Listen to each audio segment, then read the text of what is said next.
Assalamualaikum warahmatullahi wabarakatuh dan selamat pagi. Oke, hari ini kita masuki tentang vektor ya, kedua buah vektor untuk bentuk dot product atau perkalian pada titik. Nah, bentuk seperti ini di mana vektor A dan vektor B telah dialokasikan sehingga titik asal keduanya beripit. Jadi dia membentuk tegak lurus dari 0 sampai dengan 180 derajat. Nah, dalam pembentukan seperti ini ya, bentuk notasinya dia dengan bentuk cos dari theta. Jadi vektor A dikali vektor B pada cos theta. Nah, untuk bentuk perkalian vektor untuk dot product ini dia bisa pada R2 atau pada vektor bidang dan R3, vektor di ruang dan vektor di bidang. Oke, nah ini maksud dengan perkalian skalar dua vektor adalah perkalian vektor dengan vektor yang menghasilkan skalar. Makanya dia bentuk dot. Kenapa kita bilang perkalian skalar? Karena hasilnya itu bentuknya skalar. Jika diberikan vektor A, ini A pada R3 ya, karena ada I, J, K. Jadi pada koordinat itu X, Y, Z, dan vektor B itu I, J, K ya. Jadi kalau misalnya di sini cuma dua vektor pada 3 titik, berarti dia pada R3. Cuman kalau misalnya di sini ada 3 vektor, vektor A, vektor B, vektor C, namun titiknya sama IJ aja atau dia pada koordinat XY, maka itu dimasukkan dalam dua ini ya, pada R2 atau pada bidang. Jadi karena di sini 3 IJK, maka dia pada ruang. Oke. Nah, itu yang membedakan. Jadi kalau misalnya ini kok dua sih vektornya gitu, berarti dia pada bidang. Enggak, dia kita tengok pada IJK-nya, pada vektor koordinat dia X, Y, Z-nya. Oke. Nah, maka perkalian skalar dua titik ini bisa dituliskan A titik B atau dibaca A dot B. Vektor A dot vektor B. Dengan menggunakan rumus, hasilnya itu adalah panjang dari vektor A terus dikalikan ya dengan vektor B panjangnya pada cos theta. Nah, dia ada dua yang berlaku. Apabila dia antara 0 sampai dengan 180 derajat, dia menggunakan cos dari si alfa atau theta tadi. Oke, apabila sudutnya tidak diketahui, maka rumusnya kita bentuk seperti ini aja ya. Oke. Nah, sebenarnya ini sama aja. Nanti lihat bahwasanya ini bisa berlaku kalau ketika A kali B sama dengan misalnya sudutnya 90, 0 kan, berarti cos 90 0 berarti 0. Nah, AB-nya ini bisa kita kalikan dengan menggunakan ini. Ya, sama sepertinya, atau kita balikan kemari juga sama. Oke. Nah, jadi contohnya gini. Ada vektor U. U ini pada 3 titik ya, berada di ruang, dan ini vektor V ini.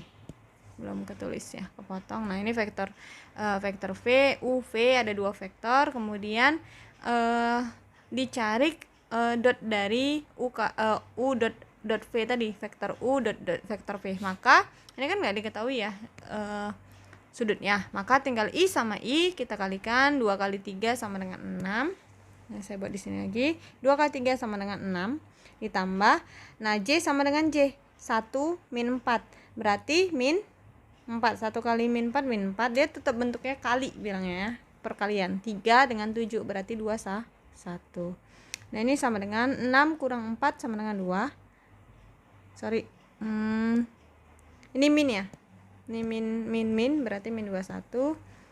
Berarti sini saya buat min 21. Min 21 ya. Min 21 sama dikurang 4 berarti 6 tambah min 25. Min 25 ditambah 6 adalah min 19. Ini ya. Nah, jadi dia sesama I dikalikan, sesama J dikalikan, tapi ini kan ada minus ya. Ini jangan dihilangkan. Jadi berarti ini kan plus 1 dikali min 4. Nah, ini minus 3. Minus 3 dikali 7 berarti 20, minus 21. Nah, ini jangan ditinggalkan. Dia karena kalau dia bentuknya ada min, jangan ditinggalkan minnya. Oke. Nah, ini dia disamakan antara I, J, K, K. Nah, ini disamakan karena sudahnya nggak diketahui. Oke, nah sekarang yang ini. Nah, yang ini panjangnya yang diketahui dengan sudutnya 60. Berarti kita langsung masukin aja. Oh, sudutnya diketahui nih. Maka kita masukkan 6, panjangnya 6 untuk panjang vektor A, dan panjang vektor B adalah 5. 6 kali 5 ada 30. Cos dari 60 adalah setengah. Berarti 30 kali setengah sama dengan 15. Nah, ini bentuknya skalar ya, bukan bentuk kembali ke vektor. Nah, kalau misalnya nanti kita minggu depan membahas tentang cross product. Nah, cross cost produk. Nah itu dia hasilnya berbentuk vektor kembali. Nah ini bentuknya skalar, jadi bentuknya kayak konstanta gini. Oke, nah kemudian ada tanda-tanda dari perkalian skalar dua vektor. Jadi kan ini pakai cos ya, panjang dari A dikali panjang dari vektor B, kemudian cos theta. Nah itu nilai dari karena panjang A dan panjang B, namanya panjang itu kan mutlak ya bentuknya, berarti dia selalu bernilai positif. Nah tanda dia negatif atau positifnya diperoleh dari cos theta. Nah cos theta ini kan tadi batasnya dari 0 sampai dengan 180. Jadi ini kan ada kuadran 1 dan kuadran 2. Kuadran 1 semua bernilai positif, artinya cos juga bernilai positif. Nah kuadran 2 ini yang bernilai positif itu hanya sin, berarti cos itu bernilai negatif. Pada trigonometri sudah dipelajari ya tentang penentuan pada sudut, kosinus, sinus, dan kotangen untuk sudut-sudut istimewa bahkan dari 0 sampai dengan 360. Kuadran-kuadrannya juga. Jadi ini karena dia batas berapa nanti kan lurus ya. Dia berbentuk lurus seperti ini dari 0 sampai 180, maka kita pakai kuadran 1 dan 2. Dari kuadran 1 itu semuanya positif, berarti cos juga positif. Nah, kuadran 2 cosnya negatif. Jadi memberikan tanda pada bentuk dot ini yaitu dari cosnya, dengan syarat bahwasanya vektor A ataupun vektor B itu bukan vektor 0. Kalau vektor 0 ya udah berarti semua dikalikan jadi 0 kan. Nah, karena vektor A dan vektor B bukan vektor 0, kita menentukannya dari si cos theta.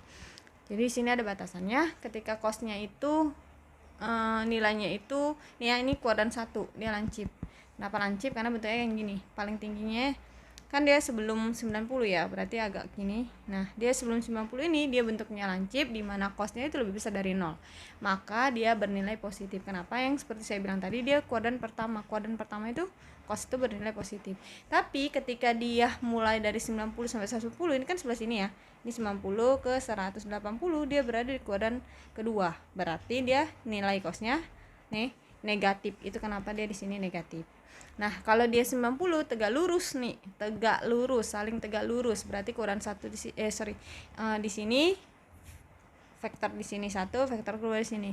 Nah, bentuk 90 cos 90 adalah 0. Cos 90 0, berarti A dikali B sama dengan A dot B, vektor A dot vektor B itu akan sama dengan 0. Kenapa? Karena cos 90 itu 0, berarti kan panjang tadi dikali panjang A dikali dengan panjang vektor B dikalikan dengan 0 ya hasilnya 0, namanya kali gitu kan, kali sesuatu dikalikan 0 hasilnya 0.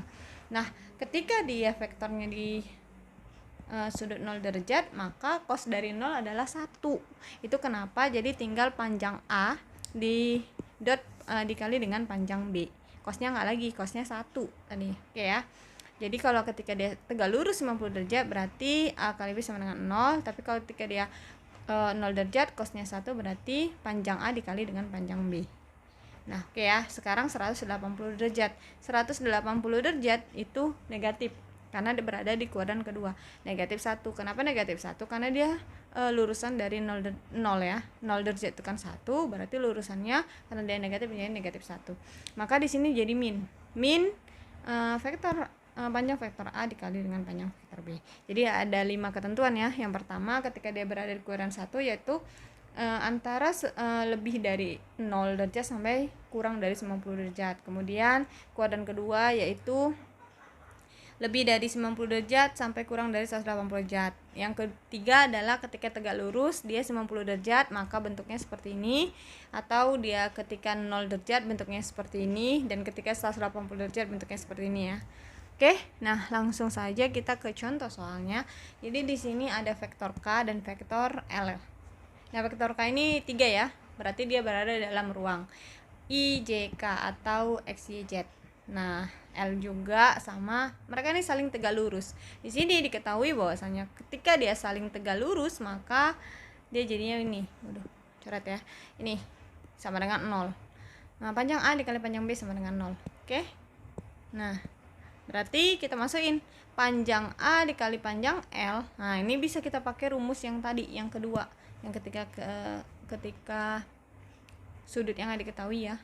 Nah, sebenarnya kita buat panjangnya ini dikali panjang ini juga bisa. Ya. ini kita cari panjangnya, berarti kan akar 3 kuadrat tambah 4 kuadrat tambah 1 kuadrat. Tapi untuk mempermudahnya kita pakai yang gini. Berarti yang di sini K1 kali L1 ditambah K2 kali L2 ditambah K3 L3. Ini sama aja kayak yang untuk X ini atau I ini J sama J dan K sama dengan K. Berarti ini 3 kali 2 6. 4 kali min 2 sama dengan min 8 dan 1 kali 2 2. Oh, ternyata hasilnya adalah 0. Berarti hasil dot produk vektor dari K dan vektor L tadi adalah 0. Oke ya. Oke. Nah, kemudian nih soal selanjutnya.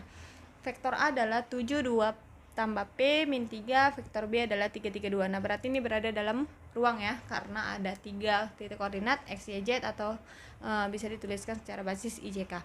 Nah, tentukan nilai P agar vektor A tegak lurus terhadap vektor B. Berarti tadi bentuk rumusnya ketika dia tegak lurus adalah vektor A dikali vektor B sama dengan 0 ya. Dot vektor B sama dengan 0. Jadi ini terbuat bahwasanya vektor A dot vektor B sama dengan 0. Nah, kita pakai nih rumus vektor A-nya seperti ini. Berarti 7 dikali 3, 21. 2 tambah P kali 3 berarti 6P ditambah 3P ya. Ini dikalikan ke dalam.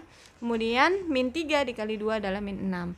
Hasilnya dapat nih bahwasanya 21 tambah 6 kurang 6 kan 21 balik ya. Ini coret. Ini bisa dicoret. Oke, berarti jadi 3P tambah 21 sama dengan 0. Nah, 3P sama dengan pindah ini. 21 pindah kemari jadi negatif. Berarti P sama dengan negatif 7. Jadi ketika vektor A dan vektor B saling tegak lurus, apabila nilai P-nya sama dengan min 7. Karena dia hasilnya akan 0. Oke, nah sifat perkalian skalar dua vektor. Jadi kalau misalnya ada vektor U, ada vektor P, ada vektor W. Nah, ini ada 3 bentuk vektor ya, tapi kita ngelihatnya kalau misalnya dia berada di bidang atau di ruang, lihat titik koordinatnya berapa atau basisnya IJK atau cuman IJ ya. Karena ini pada perkalian skalar berarti dia berada di R2 dan R3 juga bisa. Oke. Nah, K-nya ini sebagai skalar atau konstanta. Jadi ketika vektor U dot vektor V itu bisa kita balik dengan vektor V dikali vektor U. Hasilnya sama. U dot V akan sama dengan V dot U. Nah, U dot, nah ini di dalam kurung V ditambah W. Berarti ada 3 vektor ya. Vektor V tambah vektor W kita kalikan dengan U dot U, maka kita jadi kayak kali silang ke dalam. U dot V ditambah U dot W. Oke, nah ini K ini konstanta atau skalarnya dikali U dikali V, maka KU ya, dot V atau U dot KV ya, bukan dia kalikan dua-duanya tapi salah satunya dikalikan dulu baru dikalikan dengan dot ya. Nah, kemudian yang terakhir ketika V dot V lebih besar dari 0 jika V tidak sama dengan 0 dan V dot V sama dengan 0 jika V sama dengan 0 ya. Oke, nah ini ketentuan-ketentuan sifat-sifatnya dipahami aja. Nanti kalau misalnya ada soal yang mengenai ini bisa dibalik atau enggak bisa dilihat dari keempat ketentuan ini. Oke. Nah, gimana cara mencari sudut antar dua vektor? Kita tadi mengetahui bahwasanya vektornya diketahui nih. Sudutnya ada yang diketahui, ada yang enggak, atau kita cari sudutnya. Nah, sekarang kita mencari gimana sudutnya di antara dua vektor tadi. Ya. Nah, awalnya kan gini bentuknya. Vektor A dot B sama dengan panjang vektor A dot dari panjang vektor B cos alfa. Di sini bisa alfa bisa theta ya. Tadi saya agak berubah jadi alfa tetra. Nah, maka besar sudut antara vektor A dan vektor B dapat ditentukan. Nah, inilah rumus dari bentukan ini. Sebenarnya ini aja, cos alfa itu sama dengan ya ini dibagi dengan ini kan. Nah, ini kita tahu perkaliannya A1 kali B1 tambah A2 kali B2 tambah A3 kali B3. Nah, panjang vektor kan ini ya, akar A1 kuadrat tambah A2 kuadrat tambah A3 kuadrat dikalikan dengan akar dari B1 kuadrat tambah B2 kuadrat tambah B3 kuadrat. Jadi sebenarnya lihatnya terlalu banyak, tapi kalau kita udah paham, kita tahu nih bahwasanya A dot B itu kayak mana hasilnya. Panjang A dikali panjang B itu, panjang itu untuk vektor gimana cara carinya kita udah tahu. Jadi kita nggak susah. Jadi kita tinggal menghafal aja nih. Kita kan tahu nih rumusnya gini. Oh, mencari sudut tinggal ini. Nah, kemudian ini kan masih cos alfa. Untuk mencari alfanya maka dari arkus tangen. Jadi kalau misalnya dia cos dari setengah akar 2, berarti itu kan 45 ya. Berarti alfanya 45. Arkus kosinus dari 1/2 akar 2 berapa? Oh, ternyata 45. Oke. Nah, contohnya gini. Jadi vektor A dan vektor B. Ini 1, 0, 0 dan vektor B itu 1, 1, 0, berarti berada di dalam ruang. Nyatakan vektor A dan vektor B sebagai kombinasi linear vektor satuan I, J, K, kemudian carilah sudut antara keduanya. Nah, jadi kita tinggal kalikan. Kalau A itu I aja, B itu I plus J, karena nih vektornya kan nih. Jadi dia minta bentuk dalam satuan I, J, K. Jadi yang berada di atas ini kan I, ini J, ini K. Cuman J sama K-nya ini bernilai 0, berarti I doang. Berarti vektor A sama dengan I, karena dia 1. Kalau 2 di sini berarti 2I. 3 ya 3I. Karena 1 ya langsung buat I aja. Nah, vektor B ini kan yang I-nya 1, J-nya juga 1, berarti I tambah J. Nah, K-nya 0, berarti nggak usah ditulis. Berarti I ditambah dengan J. Oke ya. Makanya bentuknya seperti ini bentuk basis dari si vektor tadi. Oh, vektor A itu cuman I, vektor B itu ada I sama J. Oke, nah kita masuk ini nilainya. Berarti ini kan untuk si I ya. Nah, di sini untuk I, ini J saya buat ya. Nah, ini untuk I, ini untuk J, dan ini untuk K. Karena K itu bernilai 0 kali 0 ya. Di sini kan I-nya 1, J-nya sini 1, J di sini 0, K di sini 0, K di sini 0. Berarti yang di sini hasilnya 0 dong, 0 kali 0. Nah, di sini 1 kali 1, karena ini 1 I, 1 di sini, 1 kali 1 ditambah, nah di atas kan 0, yang bawahnya 1, berarti 0 kali 1, berarti yang tertinggal yang 1 dengan 1. Nah, akarnya juga sama, yang ini I, ini J, ini K, untuk di vektor si A. Nah, ini juga I, ini J, ini K, untuk vektor di B vektor yang kedua. Oh, dapat hasilnya 1 kali 1, 1. Akar 1 kuadrat sama dengan 1 dikali akar 1 kuadrat sama dengan, ya, jadi akar 2. Karena dia 1 tambah 1 jadinya di sini. Oke ya. Nah, maka jadi akar 2 sama dengan, ini pakai rasional, merasionalkan jadi setengah akar 2. Nah, setengah akar 2 ini kan masih bentuk cos alfa. Untuk mencari alfanya atau sudutnya, maka dia arkus cos dari 1/2 akar 2. Jadi kita cari aja kalau hasil dari cos 1/2 akar 2 itu berapa. Ini kan masih sudut istimewa ya. Oh, ternyata 45. Oke. Nah, karena dia positif berarti 45, berarti dia di kuadran 1. Tapi kalau misalnya di sini hasilnya negatif setengah akar 2, negatif setengah akar 2, berarti di sini negatif. Dia berada di kuadran kedua. Oke ya, negatif 135. Ya, negatif berarti di sini jadi 135 derajat. Tapi karena dia bernilai positif berarti dia 45, berada di kuadran 1. Oke. Nah, sampai di sini materi yang bisa saya berikan. Saya harap bisa dipahami dan dipelajari dengan baik. Oke, assalamualaikum warahmatullahi wabarakatuh dan selamat pagi.